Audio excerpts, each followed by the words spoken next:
Kita lanjut ya, materinya mengenai subrogasi dulu, nanti setelahnya itu kontribusi ya. Baik, Pak. Kontribusi. Recordingnya udah muncul ya di sana ya, materinya juga udah ya? Udah. Oke, sip.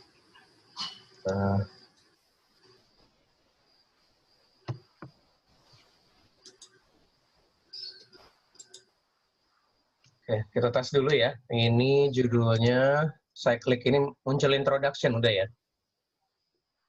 Muncul. Oke. Lanjut ya. Mengenai subrogasi kita bahas dulu, prinsip selanjutnya setelah terakhir kita bahas masalah proxima causa dan indemnity. Oke, pada dasarnya dua prinsip yang berikutnya ini adalah lanjutan dari pembahasan mengenai prinsip indemnity. Setelah ganti rugi diberikan kepada tertanggung, dalam situasi-situasi tertentu kita akan melihat apakah dalam peristiwa yang terjadi, resiko yang terjadi terhadap tertanggung, apakah ada kemungkinan tertanggung memperoleh keuntungan dari peristiwa kerugian yang dialaminya.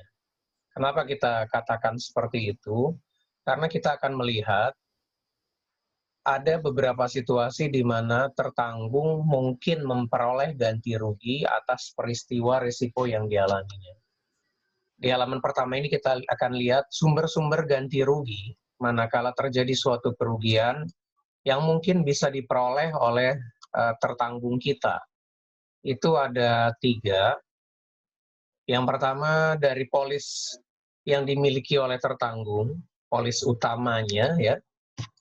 Yang kedua dari pihak ketiga yang mengakibatkan terjadinya kerugian. Dan yang ketiga terakhir adalah polis-polis lain. Dengan asumsi pertanggungan yang dilakukan oleh tertanggung atau asuransi yang dilakukan oleh tertanggung itu ternyata menggunakan lebih dari satu pertanggungan atau satu polis. Ada pertanggungan rangkap di sana.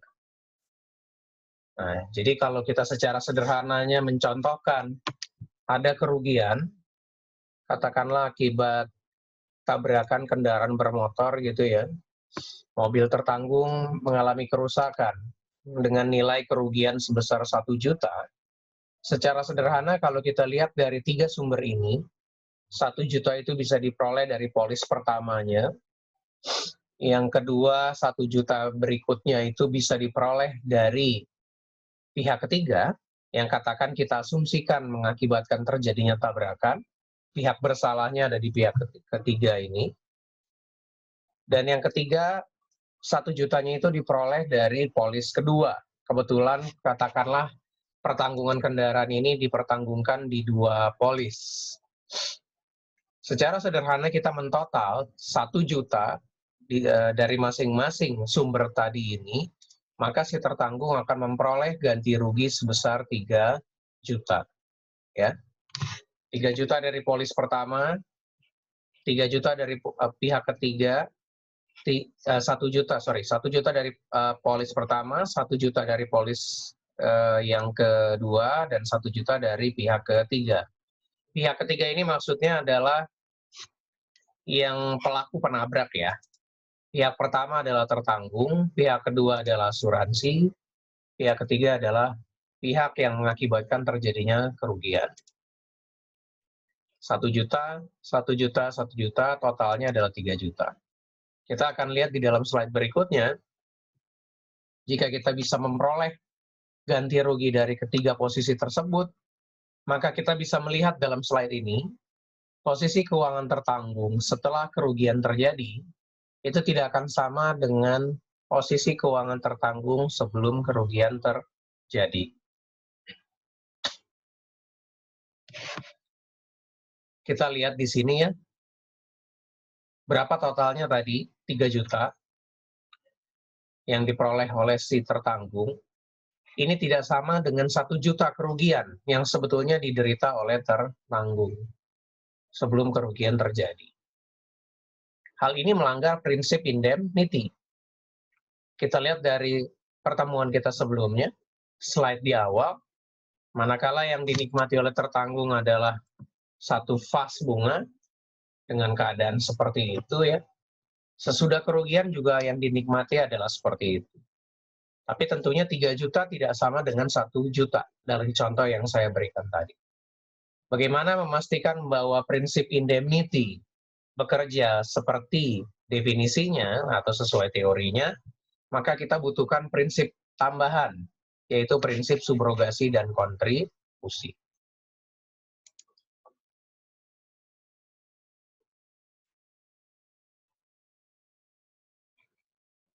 Tambahan prinsip subrogasi dan kontribusi, kalau kita loncat langsung ke slide berikutnya ini, tujuannya adalah untuk mendukung tegaknya prinsip indemnity. Apa tujuan dari adanya prinsip subrogasi, sekaligus nanti kita lihat kontribusi, adalah untuk mendukung tegaknya prinsip indemnity. Kerugian yang dialami tertanggung, itu yang dikompensasi oleh asuransi. Atau dengan kalimat lainnya, tertanggung tidak memperoleh keuntungan dari peristiwa kerugian yang dialaminya, baik karena adanya sumber ganti rugi dari pihak ketiga sebagai pelaku, maupun sumber ganti rugi dari polis-polis rangkap lainnya yang dimiliki oleh tertanggung. Itu tujuannya ya. Sekarang kita masuk ke definisi mengenai subrogasi. Apa itu subrogasi? Subrogasi adalah hak suatu pihak yang telah memberikan ganti rugi. Saya ulangi, hak suatu pihak yang telah memberikan ganti rugi untuk menggantikan posisi tertanggung dalam hal menerima segala hak atau manfaat dari pihak-pihak lainnya yang tentunya mengakibatkan terjadinya kerugian pihak-pihak lainnya ini, ya, terlepas dari apakah memperoleh hak dan manfaat tersebut sudah terjadi atau belum, atau sudah dilakukan atau belum. Ya, itu subrogasi. Peristiwanya kita bisa lihat dari tabrakan kendaraan yang barusan ya. Kita lanjutkan. Tentunya kita bicara dalam situasi berasuransi ya. Kita bicara dalam situasi berasuransi, ada tertanggung kita atau nasabah kita mengalami tabrakan seperti tadi ya, mengalami tabrakan kendaraan bermotor di tengah jalan. Pelakunya katakanlah misalnya kita sebut Adi gitu ya. Pelakunya Tuan Adi. Jadi mobilnya tertanggung kita, Amin gitu misalnya ya, kita namakan tertanggungnya, itu ditabrak oleh Adi, mengalami kerugian. Pada dasarnya kerugian ini bisa dimintakan penggantiannya dari 2 sumber. Kalau kita balik ke slide pertama. Pertama sumbernya adalah dari polis asuransi yang dimiliki oleh Amin. Ya, sebagai tertanggung kita. Kita perusahaan asuransinya. Tapi dia juga bisa meminta ganti rugi dari pelaku, Adi dalam hal ini ya. Karena mobilnya ditabrak oleh Adi. Nah, jika kompensasi kerugian yang dipilih oleh Amin adalah mengklaimkan kepada perusahaan asuransinya, lalu asumsi berikutnya adalah klaim tersebut dibayar, singkat ceritanya, maka muncul hak subrogasi bagi perusahaan asuransi dari Amin untuk menuntut tanggung jawab dari Adi. Jadi kita lihat di sini ya, perusahaan asuransinya sudah menggantikan kerugian dari Amin, right of one person having indemnified, menggantikan posisinya Amin dalam hal apa? Menuntut ganti rugi kepada Adi. Kalau kita tuntut ganti rugi, berarti nantinya diharapkan kita menerima manfaat-manfaat dari pelaku tersebut, pihak ketiga tersebut, yaitu berupa uang ganti rugi. Terlepas dari apakah hal tersebut sudah dilakukan atau belum. Maksudnya apa kalimat yang terakhir ini? Kadangkala dalam satu peristiwa, seperti tabrakan tadi, bisa jadi pada saat peristiwa itu terjadi, kita langsung meminta tanggung jawab dari pihak yang menyebabkan terjadinya kerugian. Bisa jadi juga belum. Tergantung situasinya. Mungkin tertanggung kita terburu-buru karena ada pekerjaan lainnya atau keperluan lainnya, dia hanya mencatat siapa yang menabrak dia, mungkin dia pegang seperti SIM atau KTP-nya, dia pergi lagi. Pergi lagi, dia klaimkan ke asuransinya, lalu diinformasikan, ini penyebabnya adalah Adi, ini alamatnya, ini kartu identitasnya, ini nomor telepon yang bisa ditelepon. Nah, ya, itu berarti situasinya adalah belum dilakukan nih, penuntutan tanggung jawab kepada pelakunya itu belum. Tapi mungkin ada situasi lain, kita tahu di dalam hal tabrakan, pas kejadian langsung kita minta tanggung jawab dari Adi. Tapi mungkin karena si tertanggungnya katakanlah tidak mengerti hal semacam ini, subrogasi gitu ya, dia tuntut dulu, tapi dia klaimkan juga ke asuransinya. Pada saat dicek oleh asuransinya, ditanyakan ternyata dia jawab ada pihak lain, ya akan dilihat situasinya.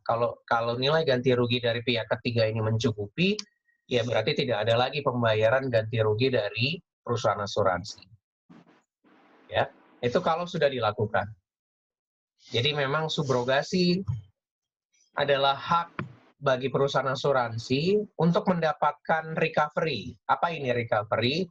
Pemulihan atas ganti rugi yang telah diberikan oleh asuransi kepada tertanggung. Menuntut tanggung jawab pihak ketiga sebagai pelaku kerugiannya atau penyebab terjadinya kerugian. Itu subrogasi ya. Mudah-mudahan jelas penjelasan saya dengan contoh-contohnya. Kita lanjut ke slide berikutnya. Extension of subrogation. Prinsip subrogasi ini, walaupun dari awal kita bahas tekanannya lebih kepada tertanggung, kita juga bisa lihat dari definisinya ya, hak seseorang yang telah memperoleh ganti rugi, gitu ya, seakan-akan itu adalah tekanannya kepada tertanggung. Tapi bukan berarti subrogasi ini hanya berlaku bagi tertanggung. Pada dasarnya, subrogasi ini berlaku kedua sisi, baik tertanggung maupun penanggung. Dalam hal apa?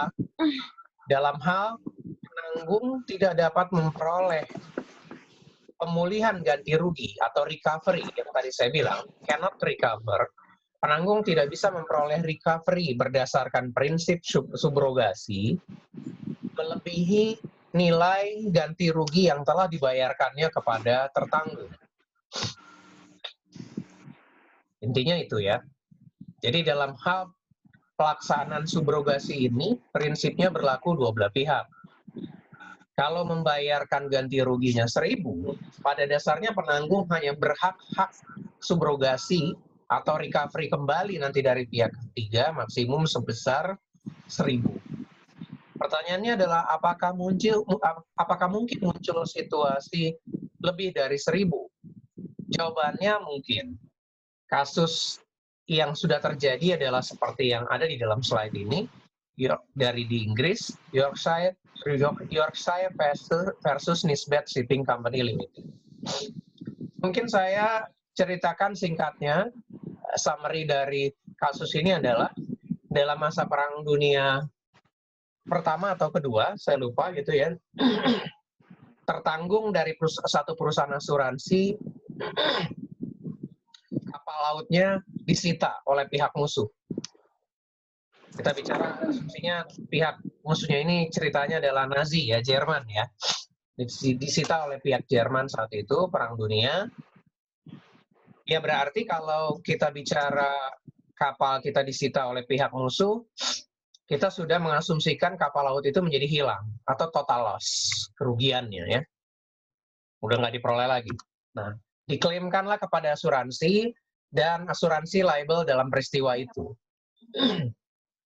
Dia dapat ganti rugi, si tertanggung kita. Katakanlah misalnya kita bilang 10 juta gitu ya, 10 juta ya. 10 juta mata uang Inggris lah, 10 juta pound sterling misalnya, katakanlah seperti itu. Ini cuma contoh-contoh aja.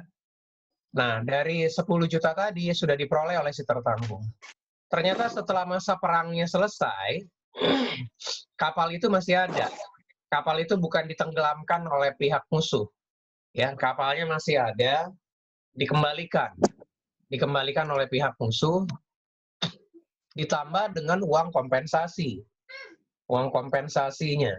Jadi misalnya katakanlah gampangnya adalah kapal dikembalikan plus dapat lagi uang tambahan 2 juta. Jadi seakan-akan kan hitung-hitungannya 12 juta ya. Nah, pertanyaannya adalah berapa ganti rugi yang yang diperoleh oleh si penanggung, recovery atas peristiwa ini. Apakah 2 jutanya itu boleh diambil oleh asuransi? Atau dia harus dikembalikan kepada tertanggung? Jawabannya 2 juta itu harus dikembalikan kepada si tertanggung. Ya. Kapal yang dikembalikan oleh pihak musuh boleh diambil oleh asuransi untuk dijual nantinya. Tapi kalau 2 juta kompensasi tambahan dari pihak musuh, itu dikembalikan kepada tertanggung.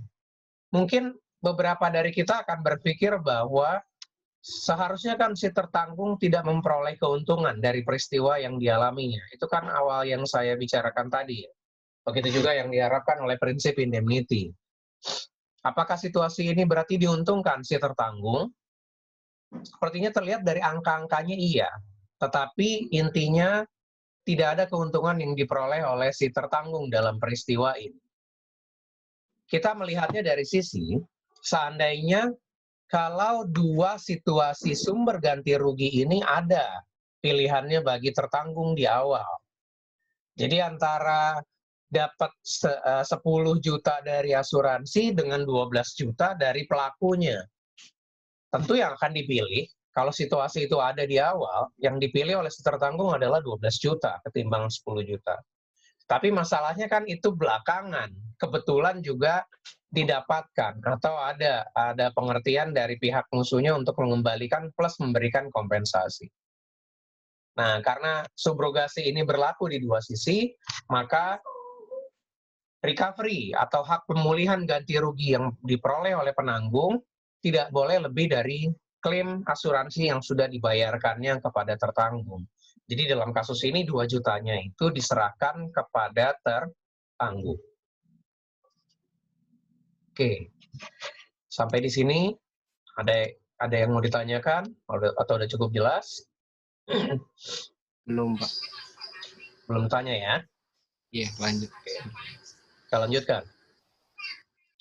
Baik, setelah kita bicara extension dari subrogasi tadi, sekarang kita bicara bagaimana subrogasi timbul. Di sini ada 4 situasi, seperti terlihat di depan ya.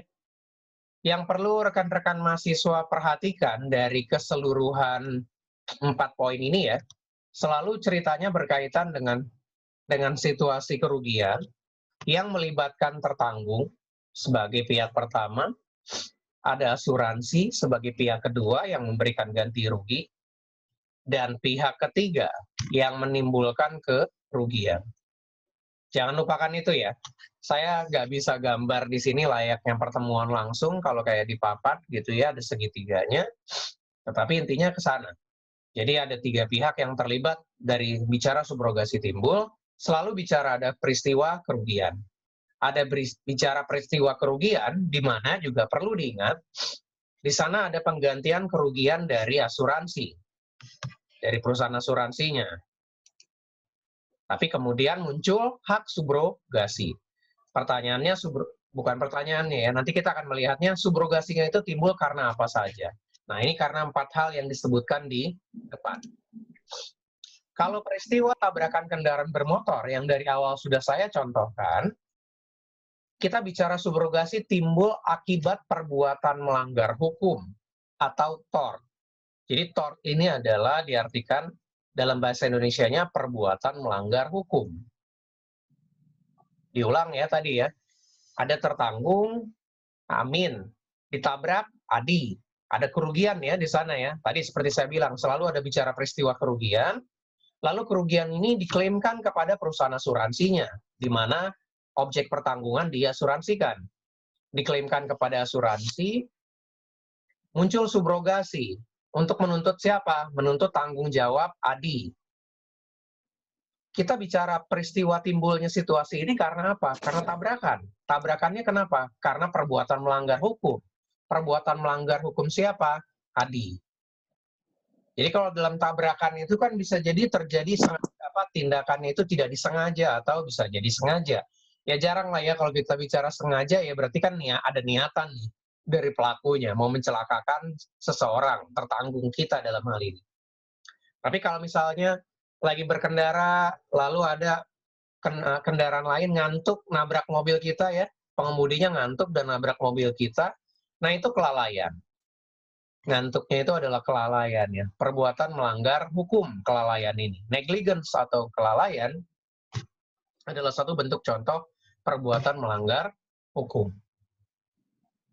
Jadi, subrogasi timbul dalam situasi atau kasus yang pertama ini, triggernya apa? Pemicunya apa?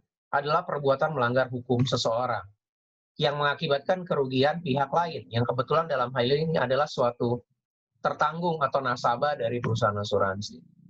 Klaimnya digantikan, kemudian dituntutlah recovery oleh perusahaan asuransinya kepada pihak yang melakukan perbuatan melanggar hukum. Itu ya, timbulnya subrogasi akibat tort atau perbuatan melanggar hukum. Untuk timbulnya subrogasi dari contoh kedua, kontrak. Kalau segitiganya sama ya keterlibatannya, ada kerugian dialami oleh tertanggung. Tertanggung ini adalah nasabah dari perusahaan asuransi. Tapi triggernya, pemicunya adalah pelanggaran kontrak. Jadi kalau dalam hal pelanggaran kontrak, contohnya seperti apa? Misalnya, kita mengirimkan barang dari Jakarta ke Medan dengan menunjuk satu ekspedisi pengiriman tertentu, PT XYZ. Dalam kontrak pengiriman barang, disebutkan bahwa dalam hal barang sedang dalam penguasaan si pihak ekspedisi, ya tentu segala bentuk kerusakan atau kerugian dalam sisi tertentu menjadi tanggung jawab pihak ekspedisi. Itu dituangkan di dalam kontrak pengirimannya. Misalnya kita bicara ya, ada kontrak pengirimannya. Asumsinya, kita akan melihat bahwa barang ini akan sampai dari Jakarta ke Medan dalam waktu tertentu. Ternyata peristiwanya adalah barang tersebut tidak sampai ke tempat tujuan. Ada pelanggaran kontrak nggak di sana? Ada breach of contract. Pelanggaran kontrak, bisa jadi mungkin barangnya itu akhirnya tidak sampai ke sana, hilang atau rusak, belum tentu karena kesalahan dari pihak ekspedisi atau pengirim. Tetapi karena ini barang dalam titipan atau penguasaan kepada si ekspedisi, itu menjadi beban dia, tanggung jawab dia. Kalau kita bicara dari sisi insurable interest, pihak ekspedisi punya nggak Pak hak untuk berasuransi, insurable interest atas situasi ini? Punya, karena kontraknya dengan pihak pengirim barang. Karena itulah dia membeli asuransi. Tapi ya itu cerita mereka lah ya, cerita pihaknya ekspedisi. Atau asuransi itu ternyata dibelikan oleh ekspedisi atas nama si pengirim, ya boleh aja. Tapi kita nggak lihat sisi itunya dulu. Kita lihat dari sisi seakan-akan asuransinya itu dibeli oleh si pengirim. Langsung nih. Ada kerugian akibat pelanggaran kontrak, dia klaimkan kepada asuransi, asuransinya bisa menuntut recovery atau pemulihan ganti rugi kepada pihak ekspedisi karena terjadinya pelanggaran kontrak. Triggernya, pemicunya adalah pelanggaran kontrak. Kadangkala kita akan bisa melihat bahwa pelanggaran kontrak bisa terjadi berbarengan dengan tort, perbuatan melanggar hukum. Kalau kita perjelas ya dari contoh tadi, barangnya nggak sampai, kenapa? Oh ternyata di tengah jalan kapal lautnya itu tenggelam. Kenapa tenggelam? Karena ada kelalaian. Kelalaian dari siapa? Dari shippingnya, dari pihak kapal lautnya. Kelalaian mengakibatkan tenggelamnya kapal, muncul kerugian. Kita nggak membicarakan terlalu detail ya di dalamnya bahwa ya akhirnya tanggung jawab siapa, nanti akan menyentuh ke praktek-praktek marine insurance. Saya cuma menyontohkan dari peristiwa tadi ada timbul pelanggaran kontrak dan perbuatan melanggar hukum bersamaan. Sehingga Bisa muncul subrogasi dari dua situasi ini. Entah dituntutnya dari jalur tort atau kontrak, itu pada dasarnya sama saja. Oke ya, itu pelanggaran kontrak. Ingat betul-betul mahasiswa ya, yang satu perbuatan melanggar hukum seperti kelalaian gitu, atau bentuk-bentuk perbuatan melanggar hukum lainnya, apakah itu kesengajaan sekalipun gitu ya. Tentu tort yang paling banyak adalah sifatnya, contohnya adalah kelalaian, negligence, itu yang paling utama. Nah, yang kedua adalah pelanggaran kontrak gitu ya. Jadi tetap ada perbedaannya. Ada kontrak dilanggar, muncul subrogasi. Yang ketiga, pelanggaran undang-undang. Ini contoh klasiknya adalah undang-undang yang ada di Inggris mengenai kerusuhan. Riot Act, Riot tulisannya ya, R-I-O-T, Riot Act, undang-undang mengenai kerusuhan di Inggris. Di Inggris ya, manakala terjadi satu kerusuhan, di mana seharusnya pihak yang berwajib, kepolisian dalam hal ini ya, harusnya menjaga tata tertib yang ada ya. Anggaplah misalnya contoh peristiwanya itu kerusuhan di tahun 98 gitu ya. Seperti itu situasinya. Seharusnya keamanan dijaga oleh pihak berwajib, ternyata tidak mampu dikendalikan oleh pihak berwajib, mengakibatkan kerugian terhadap siapa? Terhadap masyarakat. Masyarakat ini bisa jadi memiliki polis asuransi dengan cover, termasuk cover atas kerusuhan. Tadi ya, pihak segitiganya tetap ada tiga, tertanggung, perusahaan asuransi, dan pihak ketiga. Dalam hal ini adalah pihak kepolisian atau pihak berwajib. Kerugian dialami oleh tertanggung, yang bagian dari masyarakat akibat kerusuhan. Kerusuhan tidak bisa dikendalikan oleh pihak berwajib saat itu. Akhirnya dia pilih mengklaimkan kepada asuransi. Di sini ada tata caranya. Klaim atau tuntutan kepada asuransi dilakukan dalam waktu 7 hari setelah terjadinya riot atau kerusuhan. Dalam 7 hari, kemudian setelah memberikan ganti rugi atau katakanlah liable terhadap kerugian yang ada, asuransi akan melakukan penuntutan kembali atau meminta recovery dari siapa? Dari pihak berwajib atau pihak kepolisian. Dalam waktu 7 hari kemudian lagi tambahannya. Jadi total waktunya adalah 14 hari dari tuntutan awal si tertanggungnya. 7 hari dari tertanggung kepada penanggung, plus 7 hari dari perusahaan asuransi kepada pihak kepolisian. Ini adalah durasi yang diatur oleh Riot Act, undang-undangnya di Inggris ya. Kalau seandainya masyarakat menuntut tanggung jawab dari pihak kepolisian, tuntutan itu harus sudah disubmit atau diserahkan kepada pihak berwajib dalam waktu 14 hari setelah peristiwa riot tersebut terjadi. Oke ya. Jadi di sini triggernya apa? Pelanggaran undang-undang. Pihak berwajib tidak mampu menjaga keamanan pada saat kerusuhan terjadi, sehingga menimbulkan kerugian kepada masyarakat. Masyarakat ada yang memiliki polis asuransi, mengklaimkan kepada asuransi, klaimnya dibayar, muncul hak recovery atau hak subrogasi bagi penanggung untuk menuntut tanggung jawab pihak kepolisian. Oke ya. Itu undang-undang. Yang terakhir, subrogasi timbul karena sisa pokok pertanggungan. Contoh banyaknya adalah dalam asuransi kendaraan bermotor tadi ya. Asuransi kendaraan bermotor masih lanjutannya. Dalam hal klaim yang sifatnya constructive total loss. Constructive total loss itu untuk kerugian yang biaya perbaikannya sudah sama atau melebihi dari 75% harga sebenarnya kendaraan bermotor. Jadi kalau harga sebenarnya mobil kita 100 juta, biaya perbaikannya sudah 75 juta ya, atau 75% dari 100 juta, tertanggung sudah boleh mengklaimkan secara total loss. Ini kita sebut sebagai constructive total loss atau CTL dalam praktek asuransi kendaraan bermotor. Diklaimkan total loss, CTL, dia dapat kendaraan baru, gitu ya. Rangka kendaraannya menjadi milik siapa? Kalau secara hitung-hitungan angka sederhananya kan tadi biaya perbaikannya 75, kita ganti 100% gitu ya, 25% kan masih ada sisa dalam bentuk salvage-nya, sisa pokok pertanggungan atau sisa subject matter of insurance. Nah, ini menjadi miliknya perusahaan asuransi. Nggak boleh rangka sisanya itu diambil oleh si tertanggung. Ini jadi menjadi miliknya perusahaan asuransi. Kalau itu dikasih kepada tertanggung, ada posisi keuntungan buat si tertanggung. Mungkin kita berpikir buat apa sisa rangkanya 25%. Tapi pada kenyataannya ini masih memiliki nilai ekonomis. Ada pihak-pihak tertentu yang bersedia untuk membeli sisa objek pertanggungan atau salvage dari subject matter of insurance ini. Ya, terserah mereka itu mau diapakan nantinya sisanya.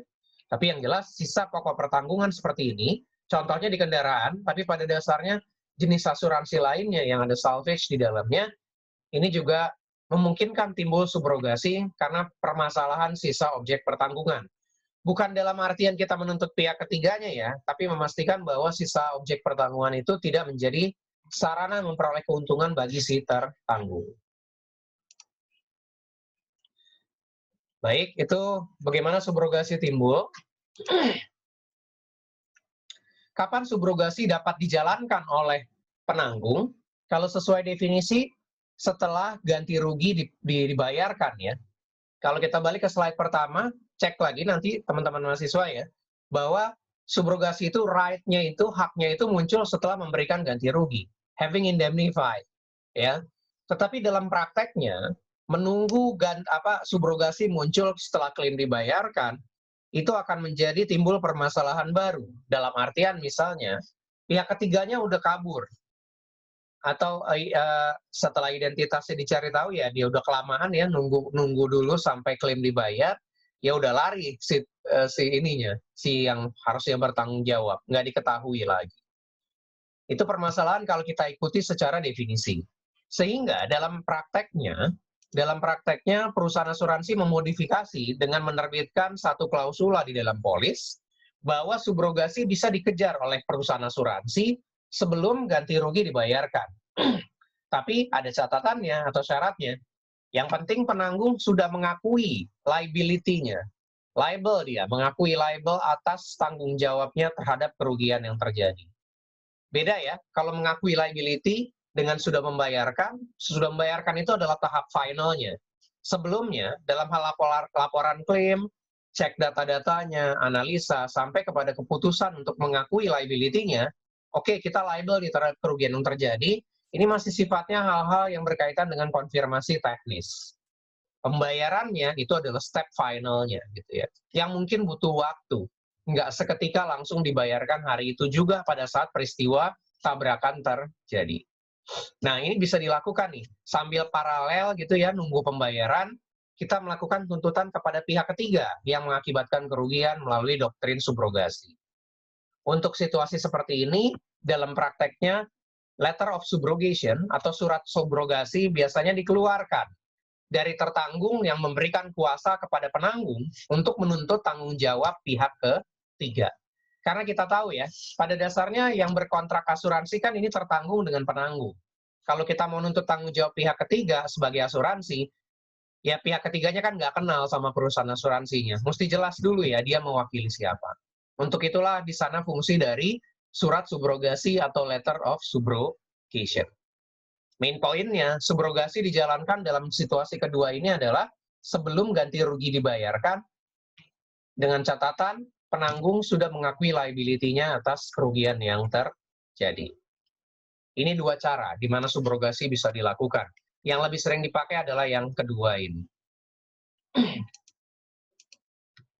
Baik. Kita pada dasarnya masuk ke materi terakhir mengenai subrogasi. Bisa jadi sedikit panjang penjelasannya, nanti kita sambung lagi ya, sudah ada peringatannya kurang lebih 6 menit, tapi saya coba selesaikan dulu.